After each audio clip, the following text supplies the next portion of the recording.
hymn, 12 Days of Christmas. Okay? Well, you're looking at a church that's still decorated for Christmas, and no, the altar guild is not lazy. And no, they all haven't been in Florida, and they haven't had the chance to put things away. Back in the 70s, when liturgical reform hit all of the major churches within the Western Catholic tradition, the liturgists, and don't get me started about them, but for the most part, pushed a very essential point, that there was a day within the church year that we needed to put more focus on, and that would be the close of the Christmas season. And that day would be a celebration of the Lord's baptism. And that's what we celebrate today in all our churches. The first Sunday, the only Sunday after Epiphany. It was intended to be a major celebration, and in the early church it was. On the scale of church celebrations, there's the night before Easter, there's the baptism of the Lord, and somewhere down in the lower 15 or 20 in terms of popularity and importance was Christmas, believe it or not. Very, very unimportant feast in the early church. Now, I'm not going to get bogged down in theological debates. I don't want to get into the whole question of why the heck did he decide to start his ministry this way in the first place. Why was this kind of baptism for the forgiveness of sins important? I'm just going to ask you to take my word for it. Did he need to be baptized? No. Did we need him to be baptized for us? Yes. And I'm also not going to bore you with the fact that we baptize with water to this day. You can't imagine anyone not being baptized with water. How many of you remember your own baptism? A couple or adults? Yeah, I know California. We have a couple of adults here. Okay. Most of us have no memory of the event, which is sad, but it's the reality of being baptized as a baby.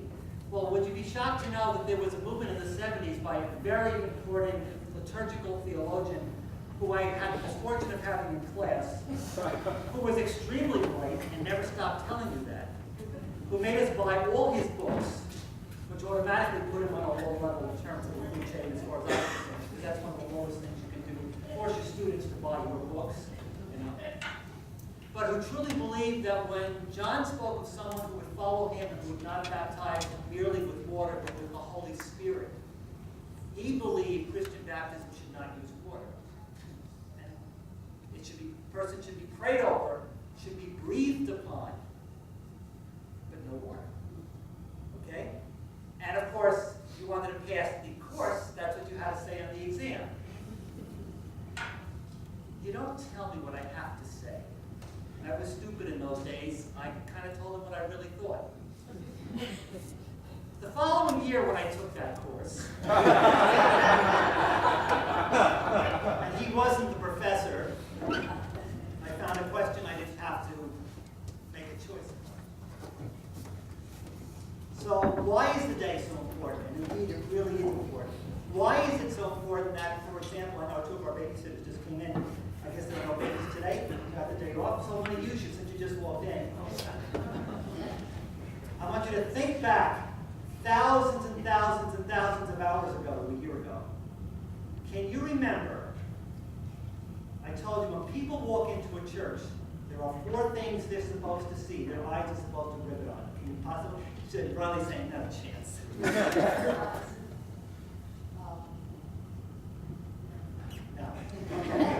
Well, if you've given them a moment, how about, you notice that Aniston is kind of burying herself down. That's too.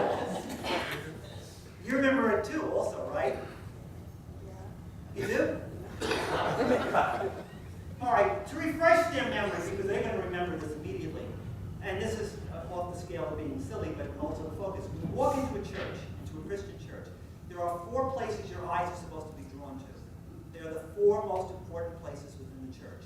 The font, the altar, the pulpit, the presider's chair. The 4 things that happen where you enter the church, where you are fed at God's table, where the gospel is proclaimed, and where the gospel is explained and taught. See, if I did it right, if we did this right, we should be teaching from the chair.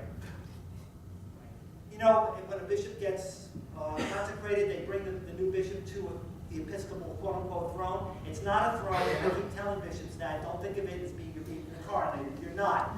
It's an academic chair. The teacher of the diocese sits in that chair. And in days even beyond my years, the way of teaching, the way Jesus taught, he sat down and people either sat or stood around him. So one of these Sundays I'm going to do that. I'm going to sit down, and you people are going to stand around. Yeah, gotcha. Then you're going to really appreciate what a 7.5-minute sermon means. But this is why a font is not intended to be just a small little ball pushed to the side. I know I keep saying the building always wins. In this space, in this structure, that really is the only place where the font can function and you can actually get in and out of the building.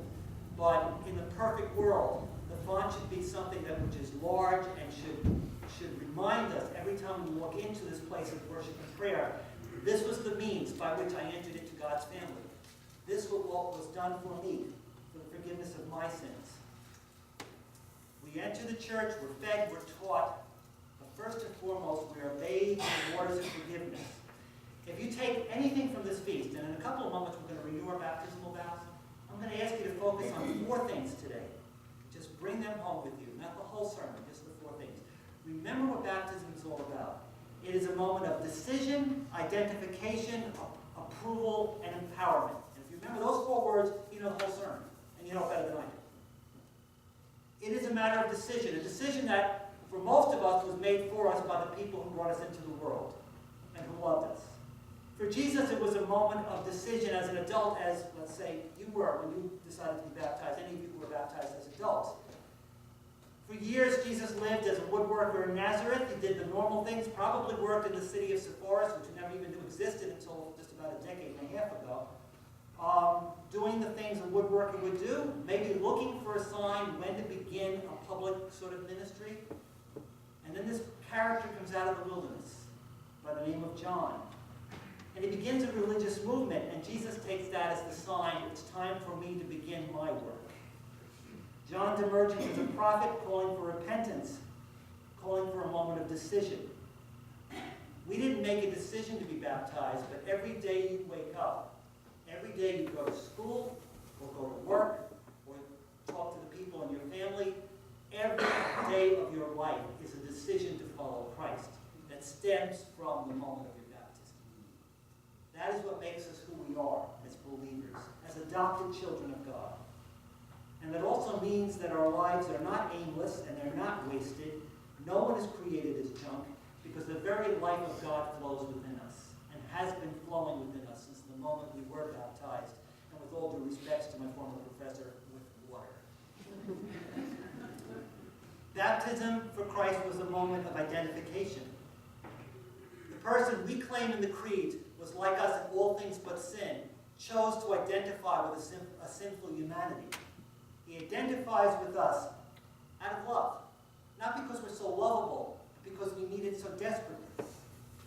He identifies with a movement that focuses on God and says, God is important in my life. And that's what baptism did for us. It was also a moment of approval. You don't set out and leave everything you know unless you believe what you're doing is right. I hope not, anyway. Jesus begins this life of preaching and teaching, at least for a couple of years, and has this very powerful, intensive religious experience. He comes out of the waters, and Mark, in one of those rare moments where Mark is more a poet than he is a chronicler, chooses a very interesting phrase. He says, he comes out of the water, and the heavens, literally, the words he uses, were torn apart, and a voice was heard, you are my son, beloved. He only will use that phrase, torn apart, one other time. Jesus dies on the cross, and the veil of the temple is torn apart. Mark's words. And he's trying to convey something. He wants to say, he could have used another phrase. He doesn't, for a purpose. At that incredible moment when Jesus is baptized to identify with us, that space between divinity and humanity is breached for a moment. And eternity and time come together because God has blessed us and loved us. Just like at the end of his public ministry, when he gives up his spirit and he dies, again, that space between the heavens and earth are breached for that moment, that microsecond. And God's approval and God's grace and God's love is given to us in that act of death for us, for our salvation. And finally, baptism is a moment of empowerment. The Spirit of God came upon him. His mission would be for the conquest sin and death and evil, and he would not use the weapons of mass destruction. He would not use the weapons of hate. He would believe to the very end in the power of love. And Christians who claim to be Christians must do that as well. So we've been baptized into Christ. As the hymn goes, we once were lost, but now are found. We have been wading in the waters. In the waters, Professor. The waters that are life-giving, dangerous, life-threatening, because God has claimed us as his own. And as the baptismal rite says, we have been marked as God's adopted children forever. So when you leave from here, remember who you are, that by baptism God has made you his own.